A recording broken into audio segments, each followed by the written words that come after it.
하나님 말씀 함께 보도록 하겠습니다. 요한일서 계속해서 보고 있는데요.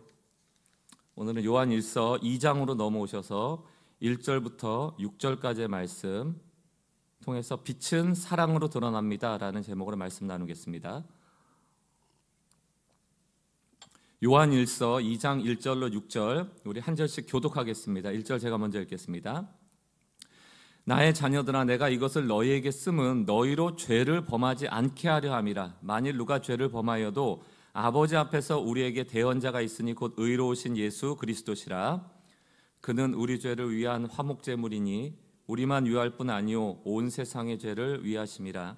우리가 그의 계명을 지키면 이로써 우리가 그를 아는 줄로 알 것이요 그를 아노라 하고 그의 계명을 지키지 아니하는 자는 거짓말하는 자요 진리가 그 속에 있지 아니하되 누구든지 그의 말씀을 지키는 자는 하나님의 사랑이 참으로 그 속에 온전하게 되었나니 이로써 우리가 그의 안에 있는 줄 아노라. 함께 읽습니다. 그의 안에 산다고 하는 자는 그의 행하시는 대로 자기도 행할지니라. 아멘. 우리가 신앙생활하면서 기억해야 될 많은 진리가 있지만 또 내용들이 있지만 꼭 주목해야 될 내용 중에 하나가 뭐냐면 우리가 사는 지금 세상 또 우리가 지금 신앙생활하고 있는 이 땅의 가시적인 교회는 이미 임한 하나님의 나라 그리고 아직 완성되지 않은 하나님의 나라 사이에 존재하고 있다는 것을 늘 기억하셔야 합니다. 갈등이 많이 있다는 거예요. 이미 왔지만 완성되지 않은. 여러분 잘 아시는 어거스틴 같은 경우에도 로마의 멸망을 보면서 하나님의 도성이라는 책을 썼습니다. 410년에 로마가 멸망하는데 그 로마가 멸망할 때 그 로마는 굉장히 중흥기였어요. 영원한 도성이다 할 정도로 대단한 나라였고요. 그 400년을 전후해서 기독교가 국교화된 것뿐만이 아니고 많은 신학적 내용들이 정리가 됐을 때이기 때문에 로마 입장에서는 하나님이 지키시는 나라야, 도시야, 도성이야 이런 생각을 했거든요. 그런데 갑자기 망해버렸어요. 그러니까 많은 사람들이 어떻게 하나님이 다스리는 나라가 멸망할 수 있지?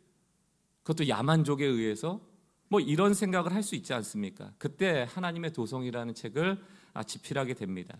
그 내용의 핵심이 뭐냐면 로마의 멸망이 하나님께 있지 않다, 기독교에 있지 않다라는 것을 변증한 거예요. 로마가 하나님의 도성? 아니다. 착각하지 마라. 오히려 세상의 도성이다. 이 로마라는 땅은 여전히 불완전하고 결핍되어 있고 욕망과 죄가 가득한 곳이다. 일부의 선의가 있을지라도 일부의 공의가 있을지라도 로마라는 이 세상의 도성은 심판받아 마땅한 곳이다. 그러니까 우리의 착각은 뭐예요? 이거 하나님의 도성이니까 하나님의 교회니까 내가 예수 잘 믿으니까 나는 심판받을 일 없어, 나한테는 멸망할 일 없어, 나에게는 어려움이 없어. 그렇지 않다는 거예요. 여전히 우리의 죄로 말미암아 우리 연약함으로 말미암아 심판받아도 우리는 아무 할 말이 없어요. 이미 하나님의 나라가 도래했지만 완성되지 않은 그 사이에서 살아가면서 일어나는 갈등들, 이해할 수 없는 현실의 문제들이 늘 곳곳에 도처에 있다. 이거는 우리 개인적으로도 적용해도 똑같습니다. 우리는 완성된 존재가 아니고 이 땅을 살아가면서 완성될 수도 없는 존재입니다. 여전히 죄에 취약하고. 그러니까 결국 신앙생활하면서도 두 부류예요. 하나는 죄를 지음에도 불구하고 괜찮은 척하면서 가면 쓰는 부류가 하나가 있고 또 한 부류는 내가 죄인이기 때문에 날마다 미쁘시고 의로우신 하나님 앞에 나가 죄를 고백하고 자백하는 자가 있을 뿐입니다. 공동체도 똑같아요. 두 부류의 공동체가 있을 뿐입니다. 죄를 지음에도 불구하고 나는 괜찮은 척하는 사람들이 모여있는 공동체와 그 죄를 용납하고 똑같이 공통적으로 우리가 죄인임을 고백하는 죄를 고백하는 공동체, 이 두 부류밖에 없습니다. 우리 공동체는 어떠한가? 나의 신앙은 어떠한가? 비춰봐야죠. 우리가 잘 아는 찰스 스펄전 목사님이 죄가 없다라고 주장하는 사람을 만났다는 겁니다. 이거 일화거든요. 집으로 초대했대요. 하도 신기해서 쭉 얘기를 들었답니다. 나는 죄가 없다. 마치 요한일서 우리 1장에서 본 것과 같은 그런 영지주의자들의 주장 아닙니까? 그 얘기를 쭉 듣고 나서 식사 자리에서 스펄전 목사님 앞에 있던 컵을 들고 그 사람한테 확 부어버렸대요. 그랬더니 이 사람이 갑자기 놀라가지고 화를 내면서 그냥 이렇게 무례하기 짝이 없냐고 막 비난하기 시작하더라는 거예요. 그때 스펄전 목사님이 이렇게 말했답니다. 당신이 보시다시피 당신 속에 있는 옛사람은 아직 죽은 것 같지 않습니다. 겨우 이 물 한 잔에 다시 살아났군요. 이렇게 얘기했다는 거예요. 여러분, 우리가 그래요. 아무리 가면 쓰고 해도 어느 순간은 드러나거든요. 감추기 바쁜 존재라는 것입니다. 오늘 우리가 이 요한 1서를 통하여서 똑같아요. 지금 사도 요한을 통하여서 가면 쓰고 가장하고 있는 사람한테 지금 시원한 냉수 한 사발 지금 들이붓는 거예요. 가면 쓰고 가장한 공동체에 시원한 냉수 한 사발 이렇게 들이붓는 게 지금 요한 1서입니다. 죄, 이거 누가 예수 믿는 사람 중에 의도적으로 나쁜 짓 하고 나쁜 짓을 계획하고 일부러 해코지 하고 하는 사람이 누가 있습니까? 없어요. 우리의 육체의 약함으로, 우리의 죄에 취약하니까 죄로 이끌리고 미혹받을 때 넘어질 수 있거든요.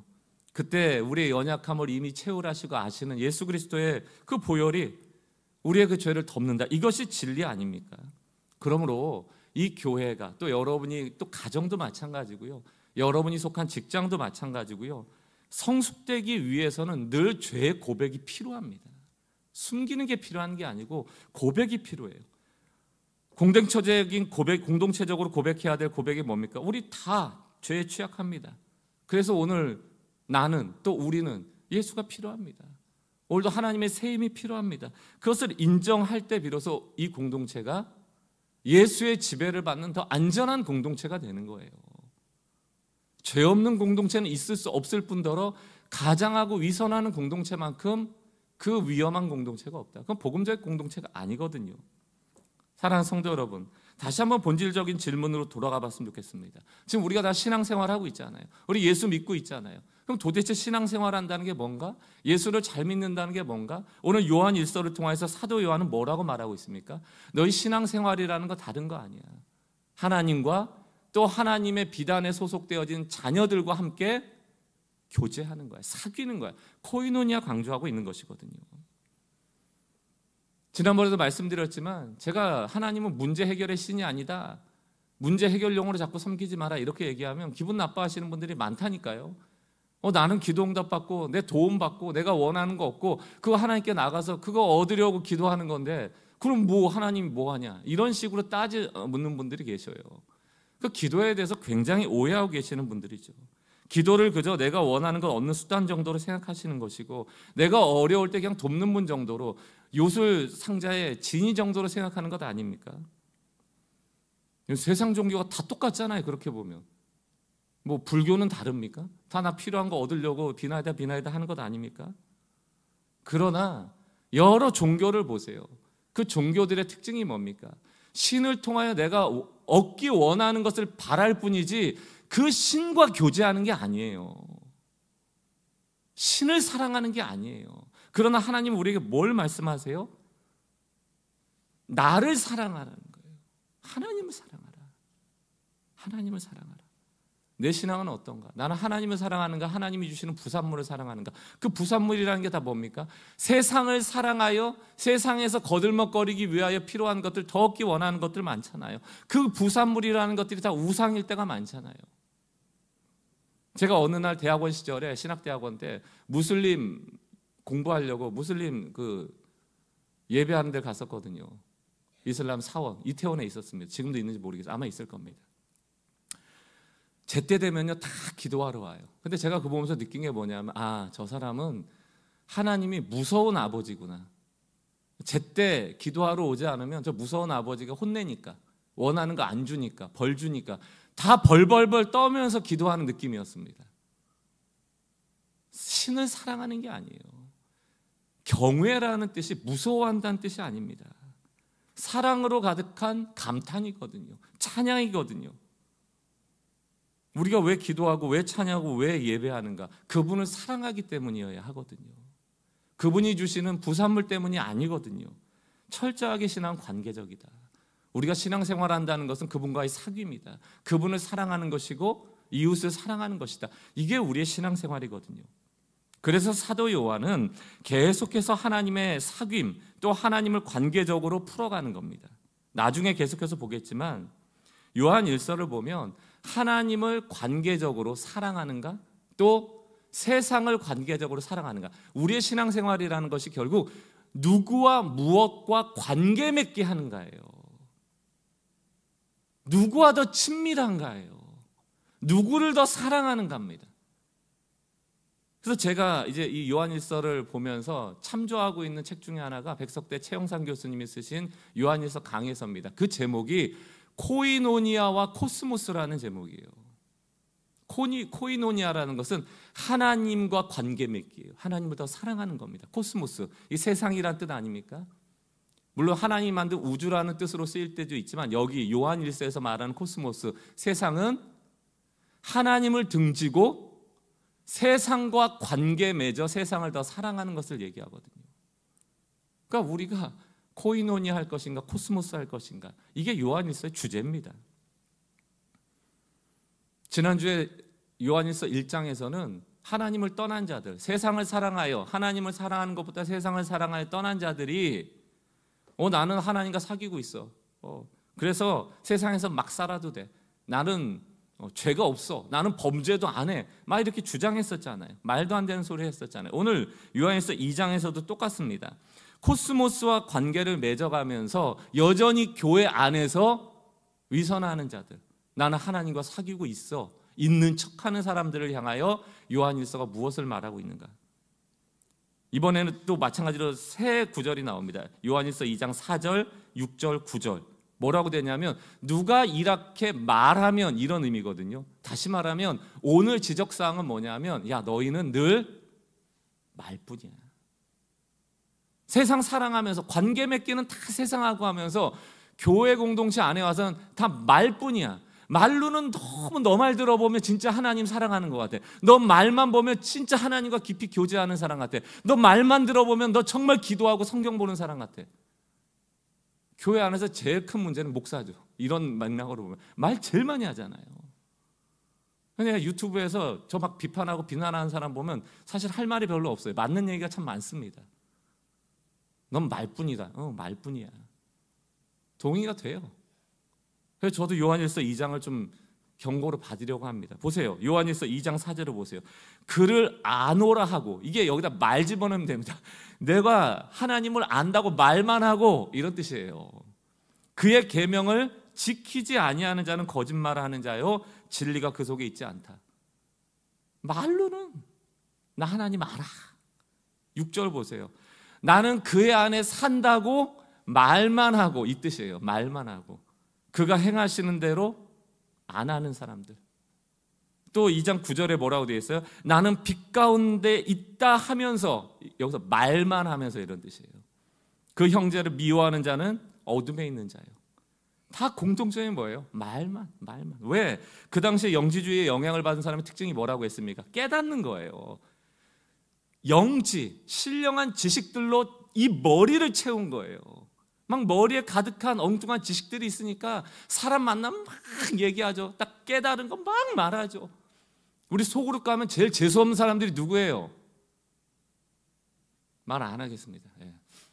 속으로 다 생각하고 있잖아요. 아유, 니 잘났다.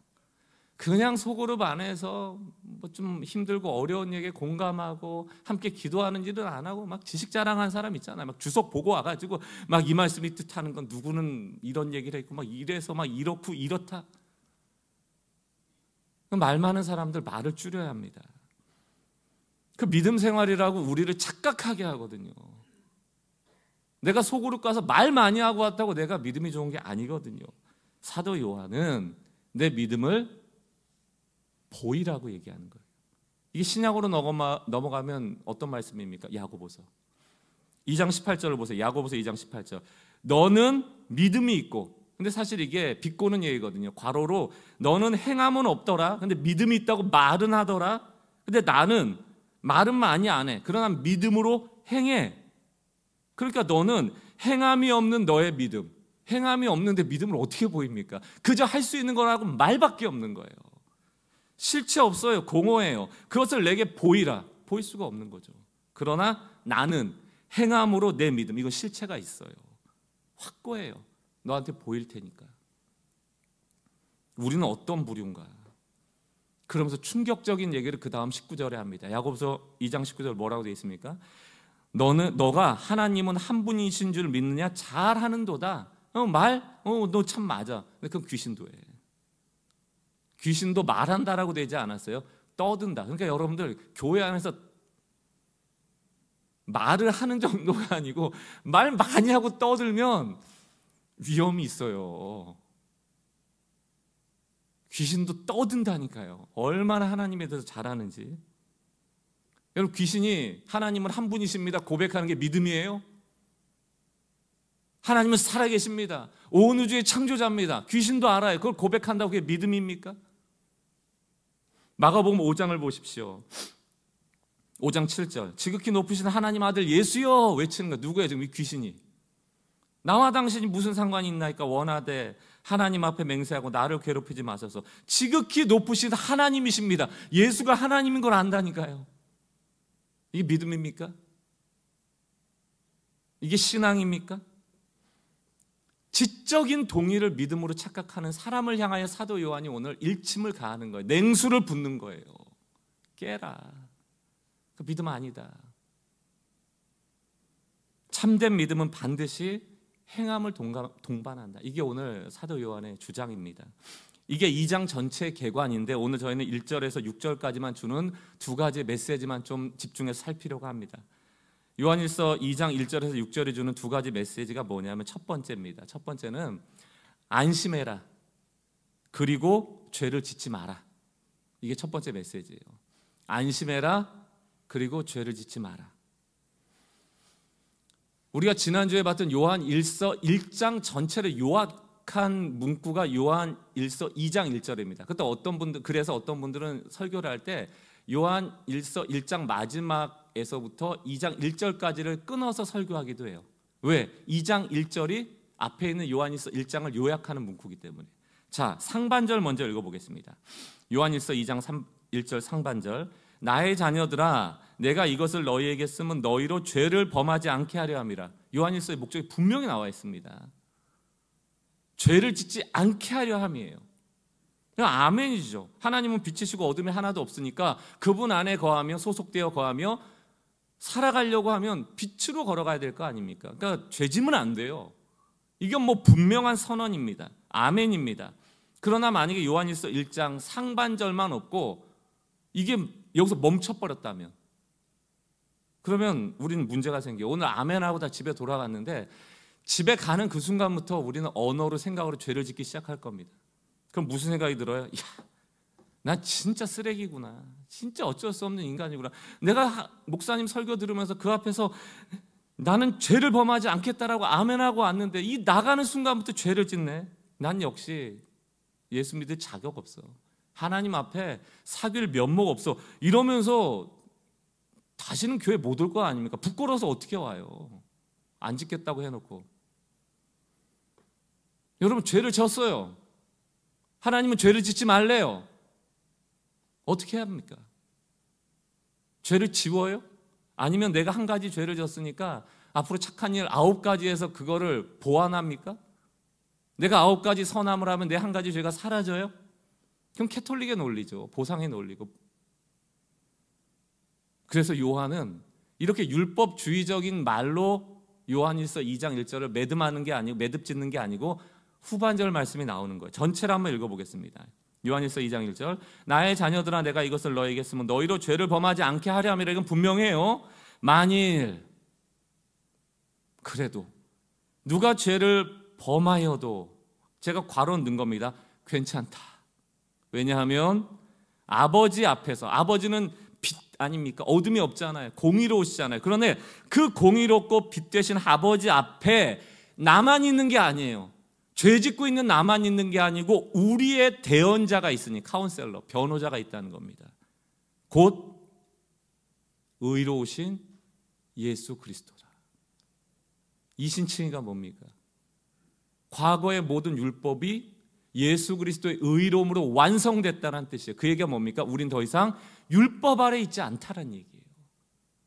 그 예수의 의가 전가된 겁니다. 그게 은혜예요. 거룩하신 하나님 앞에 나 홀로 있는 것이 아니고 대언자 되시는 예수가 너와 함께 있으며 너의 죄를 변호할 것이며 예수의 의로 너를 의롭다 할 것이란 얘기예요. 이게 복음입니다. 우리는 하나님과의 사귐을 가질 때 죄짓지 않겠습니다. 다짐해야 돼요. 몸부림쳐야 돼요. 그렇게 하나님께 가까이 나가야 합니다. 왜냐하면 죄는 하나님과 가까이 할 수 없기 때문에. 그러나 하나님은 우리에게 죄짓지 말 것만 요구하는 것이 아니고, 내 사랑하는 아들아 딸아, 내가 예수 그 독생자를 통하여 그 예수 그리스도께서 십자가에 죽으실 때 너희가 거룩함으로 올 수 없도록 막고 있던 휘장을 찢었다. 하나님과의 코이노니아로 나올 수 있는 길이 열렸으니 죄를 지어도 괜찮다. 예수의 대언 앞에, 그 의로움 앞에 나와 의로움을 입으라는 거예요. 우리는 죄짓지 말아야 하고 그분은 우리를 용납하심으로 사귐이 일어나는 거예요. 이걸 정리해 보면 우리는 죄를 짓지 말자, 하나님은 죄를 용서하겠다.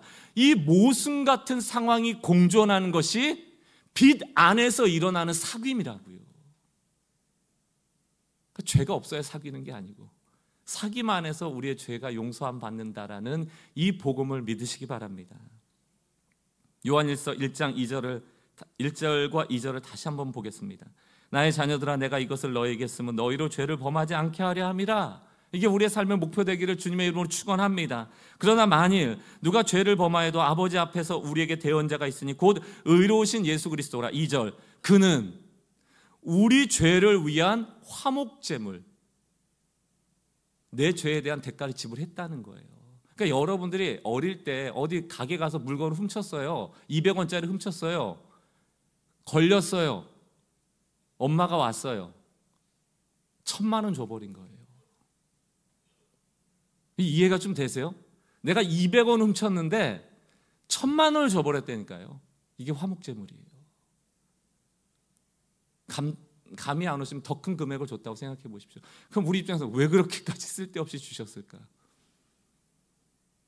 어쩌면 우리가 앞으로 지을 죄까지를 용납하시려고 더 큰 대가 지불을 하셨을 수도 있죠. 그러나 우리가 할 수 없는 일을 그분이 하셔서 우리만 위할 뿐이 아니고 그 뒤에 뭐라고 되어 있습니까? 온 세상의 모든 죄를 위하여.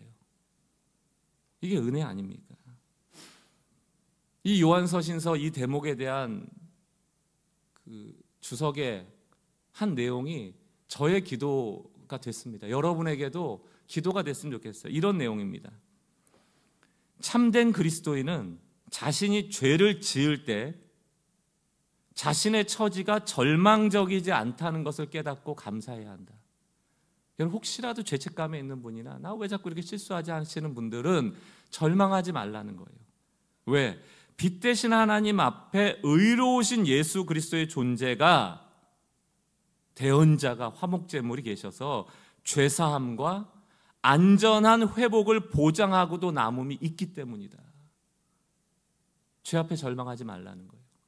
예수가 우리를 안전하게 회복시켜 주신다는 겁니다. 그러므로 첫 번째 대지의 제목이 뭐였어요? 안심해라. 그리고 죄를 짓지 말라. 여러분, 이런 복음의 내용들, 요한일서 2장 1절과 2절 같은 내용을 보면 아주 그냥 여우 같은 성도들은 이런 얘기를 자꾸 해요. 아, 그래요? 그러면 예수 믿고 죄 다 사함 받았으니까 안심하고 죄를 져도 되네요. 그게 틀렸다는 거예요.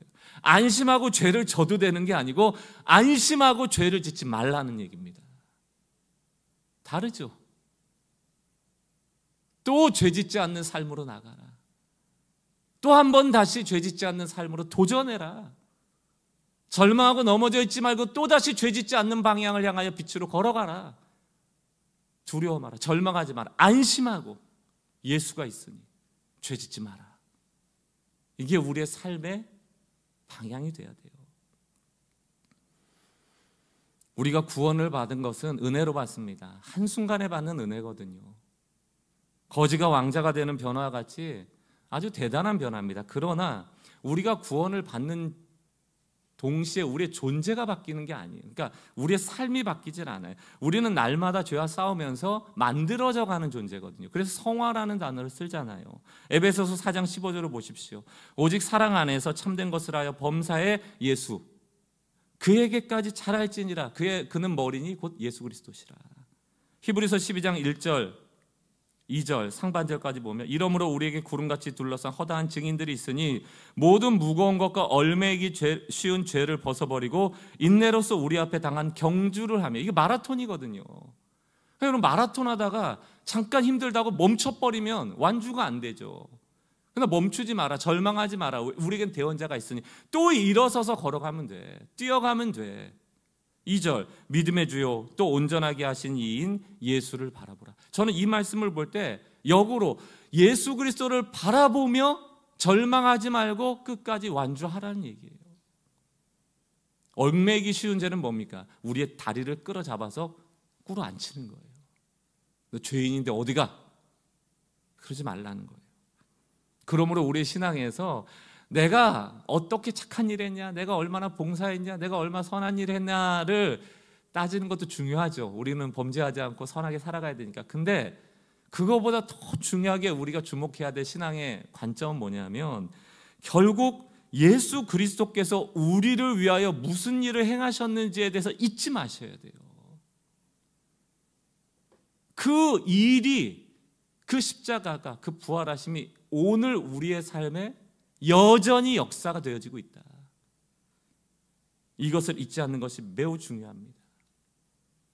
우리 한번 따라합시다. 안심하십시오. 그리고 죄를 짓지 마십시오. 예, 이게 요한일서 사도가 우리에게 복음을 전하시는 메시지입니다. 두 번째는 빛은 사랑이 되어 움직인다라는 메시지예요. 빛은 사랑이 되어 움직인다. 하나님은 빛이시라. 이게 이제 명사적 선언이거든요. 하나님은 빛. 그래서 제가 사전을 찾아봤어요. 빛이 뭔가. 이렇게 써 있더라고요. 네이버에는 해, 달, 별, 등, 불 등에 의해서 사물을 밝게 비추는 거 이렇게 되어 있어요. 그러니까 뭔가 이제 밝게 비추는 근원이 된다. 이제 뭐 이런 거겠죠. 과학사전에는 빛은 이렇게 정의되어 있습니다. 전자기파 중에서 인간의 눈으로 감지가 가능한, 즉 시각으로 볼 수 있는 가시광선 영역의 전자기파 이렇게 되어 있어요. 이게 빛이래요.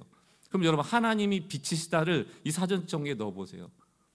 하나님이 그럼 사물을 밝히시는 전등이다 이런 뜻입니까? 혹은 하나님이 전자기파라는 뜻이에요? 그런 게 아니잖아요. 이게 여러분 신앙이라는 게 명사화되는 게 이렇게 무서운 거예요. 하나님은 빛이시다라고 하면 영지주의자들과 같은 불의의 사람들은 빛을 정의하려고 해요. 하나님은 거룩한 분이다. 그럼 거룩을 정의하려고 해요. 저도 그런 불이었습니다. 이 지식을 정확히 알아야지 내가 잘 믿을 수 있어 라고 생각하니까 빛이 뭘까? 거룩이 뭘까? 영광이 뭘까? 막 이런 단어를 정리하려고 했어요. 물론 이건 중요합니다. 특히 이제 신학에 가면 조직신학 이런 것들이 성경에 나오는 이야기들을 통합적으로 정리하는 거거든요. 명사를 사전적으로 정하는 거예요. 이런 뜻이다. 이런 의미다. 그건 중요합니다. 왜냐하면 그 바른 해석이 없으면 이단과 구분할 수가 없어요. 조직신학 같은 것은 이단과 구분해내기 위한 굉장히 중요한 장치이긴 합니다. 그러나 그 명사화된, 다시 말하면 내가 거룩이 무엇인지 지식적으로 알고 빛이 무엇인지 지식적으로 알고 영광이 무엇인지 지식적으로 안다고 하여 우리의 신앙이 성숙한 건 아니에요. 신앙은 사귐이라고 했잖아요. 실제적인 관계거든요. 관계는 동사입니다. 다 동사예요. 움직임이 있는 거예요. 내가 저 사람을 사랑해 라고 말은 누구나 할 수 있죠. 그러나 그 사람이 그 사랑한다는 말만으로 사랑을 느낄 수가 있습니까? 사랑을 경험하게 하려면 움직임이 있어야 돼요. 뭔가 나누던가 손을 잡아주던가 포옹을 해주던가. 요한일서 2장 3절 그 영지주의자들이 자꾸 말만 하니까 뭐라고 합니까? 우리가 그의 계명을 알면 이렇게 얘기하지 않아요. 우리가 그의 계명을 지키면. 요한일서 2장 5절도 뭐라고 되어 있습니까? 누구든지 그의 말씀을 알면 이렇게 되어 있지 않아요. 말하면 이렇게 되어 있지 않아요. 지키면, 행하면. 여러분 하나님은 빛이시다. 요한일서 1장에서 선언했잖아요. 이것이 점점 요한 사도를 통하여 바뀌어갑니다. 하나님이 빛이시다 해서 하나님은 사랑이시다를 알려줘요. 빛이 사랑을 타고 확장이 되는 거예요. 빛은 하나님은 빛이시다라고 할 때 우리가 상상할 때 나와 하나님이 함께 이런 공간에 정적으로 머물러서 이러고 있다. 아니에요. 하나님은 정적인 빛이 아니에요. 하나님은 사랑이라는 동사를 타고 그 빛을 확장시킨다. 퍼져간다. 움직인다. 그 빛이 이 땅 가운데 오신 사건이 바로 십자가잖아요. 성육신이고. 그게 사랑의 정점 아닙니까? 그러니까 우리가 신앙생활할 때도 하나님은 빛이야, 하나님은 말씀이야. 그래갖고 혼자 말씀 보고 혼자 기도하고 혼자 이렇게 예배드려서 은혜 받고 그렇게 하면 반쪽짜리 신앙 되기가 너무 쉽습니다. 명사형 신앙인들이 되기 쉬워요. 움직임이 없는 그 왜곡된 신앙이 될 수가 있습니다. 오늘 이 에베소 교회로 알려져 있는 이 사도 요한의 이야기를 듣고 있는 이 교회도 세워진 지 이제 60년 되지 않았습니까? 근데 자꾸 명사화되는 거예요. 영지주의자가 다 뭐 한 겁니까? 깨달음, 지식, 정리하고 이거 동의하면 구원받았어. 이런 류거든요. 60년 된 교회도 이렇으니 지금 2000년 역사를 통하여서 한국교회 얼마나 명사화된 신앙의 형태들이 많이 나타나고 있겠습니까? 이게 소위 얘기하는 고체교회화 되어져 가는 거 아니에요? 다 굳어지는 거거든요. 말씀만 굳어지는 게 아니고 교회 안에 얼마나 체계나 매뉴얼이나 이런 게 많아요. 한번 정해서 당회여서 꽝꽝꽝 한 거는 도저히 못 바꾸는 거잖아요. 아무것도 못 바꾸잖아요. 성가대가 100년, 200년 지나도 그게 뭐 진리입니까? 꼭 있어야 하는 겁니까? 뭐 찬양팀 없고 우리가 반주 없으면 예배 못 드려요? 정형화된 상식에 근거하여 우리가 자꾸 신앙생활을 하는 것, 그게 바로 명사화된 거예요. 독일의 나치 시대에 우리가 잘 아는 보네포 목사님, 이름을 들어보셨을 겁니다. 이 보네포 목사님에게 늘 따라다니는 수식어가 바로 행동하는 신앙인이었어요. 행동하는 신앙인. 이분의 일화 중에 가장 잘 알려진 일화가 이런 일화입니다. 일화라기보다는 설교의 내용인데 한번 들어보세요.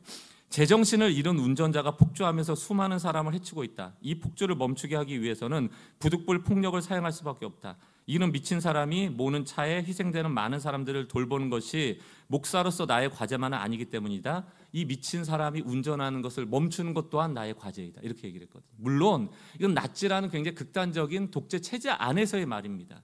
이런 얘기를 또 여러분 한국에 적용해서 막 정치적 이념적으로 제가 갑론을박할 생각이 있어서 하는 얘기가 아니에요. 그러나 여기서 강조하는 게 뭐예요? 동사형 인간들이 필요하다는 거예요. 동사형 성도가 필요하다는 거예요. 그냥 비단의 정적으로 가만히 있어서 느끼고 말하고 이런 게 아니고 움직이고 섬기고 나누고 행동하는 신앙인들, 그게 이 시대에 필요하다는 것을 말하고 있는 거예요. 그리고 보면 한 목사님이 쓰신 믿음은 동사다 이런 책이 있더라고요. 제가 설교 자료 준비하다 보니까 그 책 안에 보니까 성경에서 우리에게 요구되어지는 순종은 다 동사예요. 하나님이 우리한테 야 너가 받은 말씀 정리해서 체계화시켜놔 이런 얘기 안 하셨더라고요. 물론 성경이라는 게 다 하나님의 말씀을 받아 적은 거긴 합니다만 그 안에 들어있는 게 다 뭡니까? 나아가라, 결단해라, 찾아라, 가라, 일어서라, 전해라, 높여라, 찬양해라 다 이런 거 아니에요? 아브라함에게 되게 믿음으로 가라, 여호수아에게도 가라, 사도 바울에게도 가라, 일어서라, 두려워하지 말고 가라, 전하라 다 동사예요. 보네포의 말을 다시 한번 인용하려고 합니다. 사람들은 그들이 위기를 만나면 하나님께로 다 간다. 인간들은 도움을 간청하고 행복과 먹을 양식을 구하려고 질병과 죄와 죽음으로부터 구원을 간구한다. 이게 다 하나님 앞에 가는데 가서 다 자기 원하는 것만 구한다는 거 아니에요. 그러나 이와 같은 소원들은 그리스도인이나 이교도들이나 모두가 하는, 양해하고 들으십시오, 그대로 적은 대로 쓰면 누구나 하는 짓들이다, 짓거리다 이런 얘기를 해요. 그러면서 뭐라고 합니까? 그러나 진실로 하나님을 믿는 사람들은 자신이 어려운 처지에 있더라도 다른 사람들의 삶을 돌아다 본다. 같은 인간들에게 모욕당하고 살면서도 집도 식량도 없는 헐벗은 사람들을 발견하고 그들에게 다가서는 인간들이야말로 하나님을 믿는 사람이다. 행동하는 신앙인들. 얼마나 힘들까? 이 얘기는 누가 못합니까? 먹을 것을 주라 이렇게 말하잖아요. 그 사람 참 지금 힘들지 않을까? 그 말은, 생각은 누가 못합니까? 전화라도 한 통하고 안부를 물어주는 거, 이게 동사형 신앙인 아니에요. 지금은 뭐 나치와 같이 막 독재가 판치고 인권이 유린되고 그런 상황들이 그때보다는 훨씬 적은 때입니다. 전혀 없다라고 할 수는 없지만, 그러므로 우리가 그런 때와는 달리 지금의 시대 속에서 동사형 신앙인으로서 우리를 필요로 하는 것이 어디인가를 우리가 좀 주목하여 볼 필요는 있죠. 자꾸 찾아가야 돼요. 요즘 최근에 나온 뉴스를 보니까 나홀로 세대가 뭐 이제 너무너무 많아지다고 합니다. 그 대상들이 보통 20, 30대 다음에 70대 이렇게 노인 인구와 청년 인구가 뭐 1세대 한 세대 가정으로 뭐 급증하고 있다는 것 아닙니까? 그럼 교회가 고민해야 될 거는 그런 거예요. 교회 안에 우리가 소그룹하면 뭐 부부 소그룹 강조하고 뭐 이렇게 부부끼리 오고, 여기 뭐 혼자 오시는 분들은 좀 소외감 느끼지 않겠어요? 뭐 청년들이 많아지고 젊은 부부가 많아진다면 노인 인구들이 또 소외받지 않겠어요? 그렇다면 교회가 고민해야 되는 거는 이게 뭐 전부라는 뜻이 아닙니다. 동사형 인간으로서 그럼 좀 어르신들 어떻게 좀 돌봐야 될까? 혹시 싱글로 이 교회에 오는 분들을 위한 어떤 장치가 있어야 되지 않을까? 어떻게 관심을 보일까? 청년부가 또 교구에서 그럼 고민하는 게 이 시대에 동참하는 행동하는 신앙이 되는 것이라는 이야기죠. 저는 한 분 한 분이 좀 명사형에서 동사형으로 빠져나오셨으면 좋겠습니다. 말만 많이 하고 뭐 아는 건 많은데 손 하나 까딱하지 않는 그런 성도가 아니고 작은 일에라도 좀 내가 손이 발휘되어주는 그런 신앙이 있을 때 비로소 고체교회는 기체화되는 거예요. 스며들어가듯. 사랑이라는 게 스며들어가는 거잖아요. 결론은 맺습니다. 어떤 분이 자신의 영적인 모습을 그려보라고 했더니 이티처럼 그려놨더래요. 이티 아시죠? 이티 머리가 큰 외계인 말이에요. 머리는 엄청 크고 목은 조그맣고 막 배불뚝이고 손가발은 길고 막 이런 외계인 말입니다. 왜 그렇게 그렸냐고 물어봤더니 이런 얘기를 하더래요. 이렇게 그렸대요. 머리는 엄청나게 크게 그리고 귀는 당나귀같이 그리고 입은 아구처럼 크게 그리고 눈은 뱁새같이 가늘고 날카롭게 그리고 코는 벌렁코로 그리고 가슴은 새 가슴을 아주 작게 그리고 손과 발은 태화돼서 거의 보이지 않는 기형적인 모습으로 그렸대요. 왜 그렇게 그렸냐 물어봤더니 머리가 큰 것은 너무 많이 들어갖고 아는 거는 많고 귀도 크고 막 듣고 아는 거예요. 눈이 뾰족한 것은 날카로운 눈으로 비판하고 왜 코가 벌렁코냐고 그랬더니 유익되는 일 있으면 너무 주체를 못해갖고 좋은 일만 나면 막 이렇게 희죽희죽하면서 코가 벌렁벌렁 되잖아요.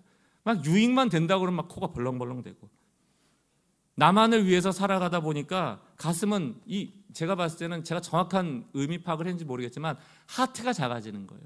마음, 심장. 그러니까 뭐 남한테 관심이 없으니까 가슴은 작아지고 새 가슴이 되고 손과 발 움직일 일이 없으니까 퇴화돼갖고 다 삐쩍 말라버린 그 모습을 그려놨대요. 이게 뭐 이분의 자화상이기만 하겠습니까? 명사화 되어버린 신앙인들의 자화상이거든요. 움직이지 않으면 근육은 퇴화됩니다. 나이가 들어갈수록 근육 운동 많이 하라고 그럽니다. 똑같아요. 오래 신앙생활하면 할수록 퇴화되기 때문에 영적인 근육이 퇴화되거든요. 사랑하는 성도 여러분, 두 가지로 오늘 요한일서를 통하여 우리가 사도 요한의 말씀을 듣습니다. 첫 번째로는 늘 죄에 취약한 우리를 볼 때 안심하십시오. 그리고 또다시 죄짓지 않는 삶으로 도전해 나가세요. 이 경주를 그리스도께서 붙잡아 주시고 이끌어 주십니다. 예수를 바라보라. 두 번째, 명사형 신앙인에서 좀 벗어나자. 이티 모습으로 어떻게 복음을 전합니까?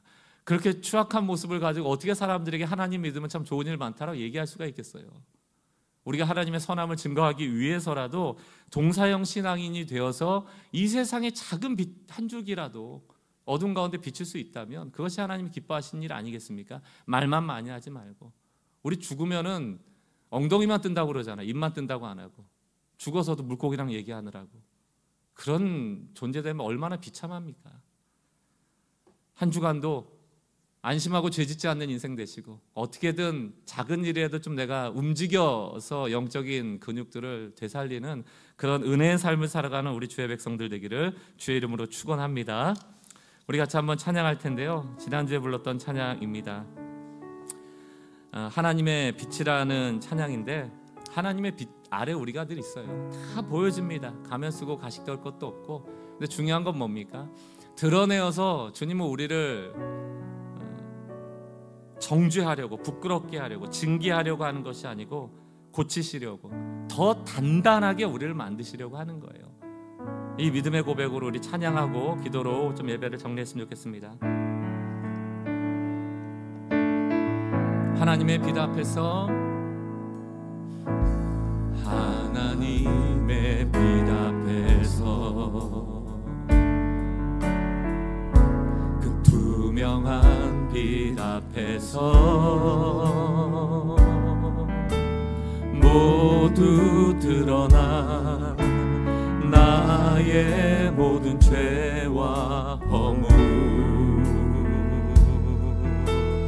우리가 하나님의 빛 속에 있습니다.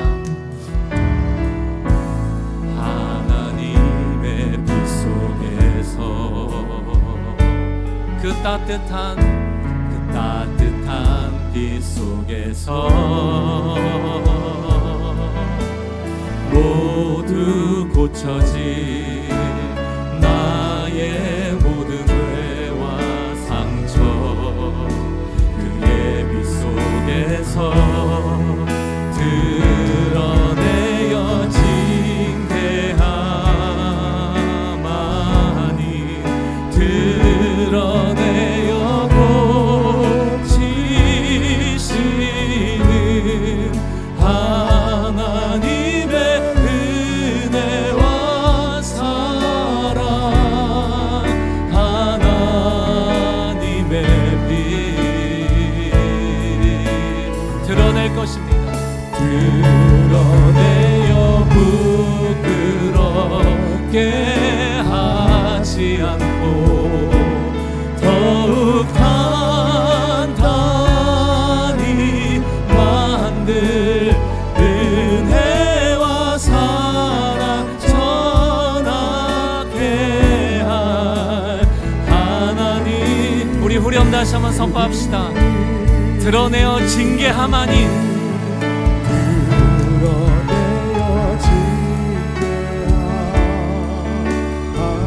드러내어 고치실 것입니다.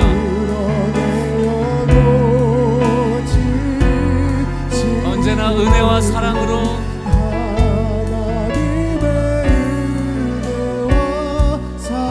하나님은 빛이십니다. 사랑으로 전하여 줄 것입니다. 드러내어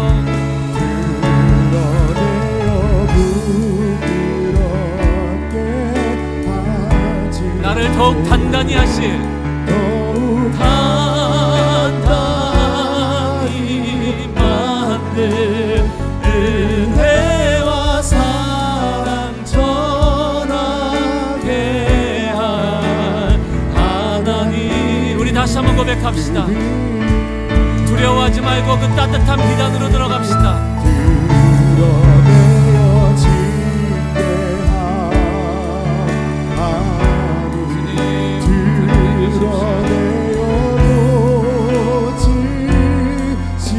하나님은 사랑이시라.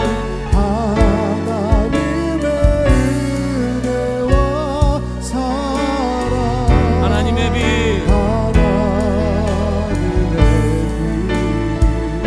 우리를 부끄럽게 하지 않으시려고 드러내어 부끄럽게 하지 않고 더욱 단단히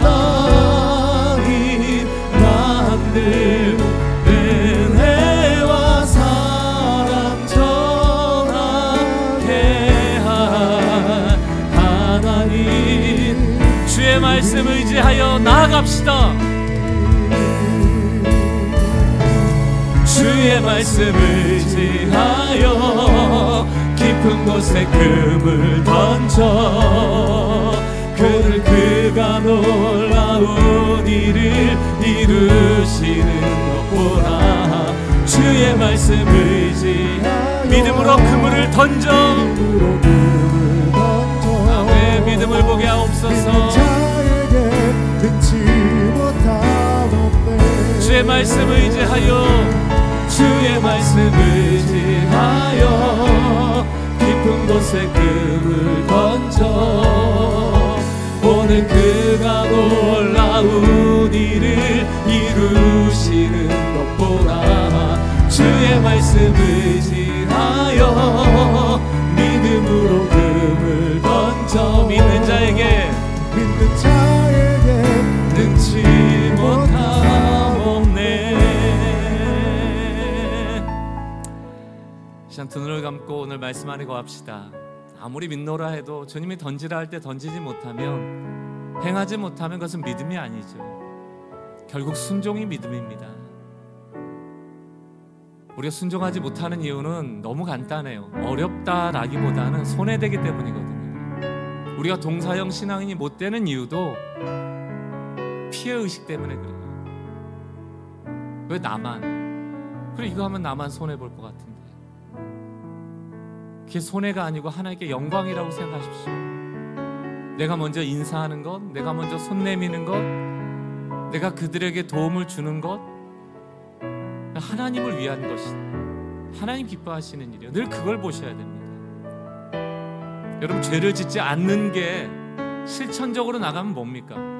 나쁜 짓 안 한다는 거예요. 그거는 소극적 의미고요. 적극적 의미에서 사랑하는 겁니다. 똑같은 얘기하고 있는 거예요. 동사형 인간이 되지 않으면 우리 범죄할 일밖에 없어요.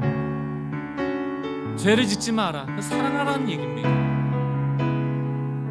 오늘 주님이 우리에게 명하시는 음성이 있다면 아멘으로 말할 뿐 아니라 아멘 그 이후가 중요합니다. 한번 살아볼게요. 동사형으로 살아볼게요. 이티 같은 존재 되지 않고 정말 하나님의 아름다운 형상이 되어보겠습니다. 오늘 조용히 주님의 임재 안에 그 빛 안에 머물며 주님 주신 음성을 들으며 여러분 재헌신의 기도를 주님 앞에 드렸으면 좋겠어요.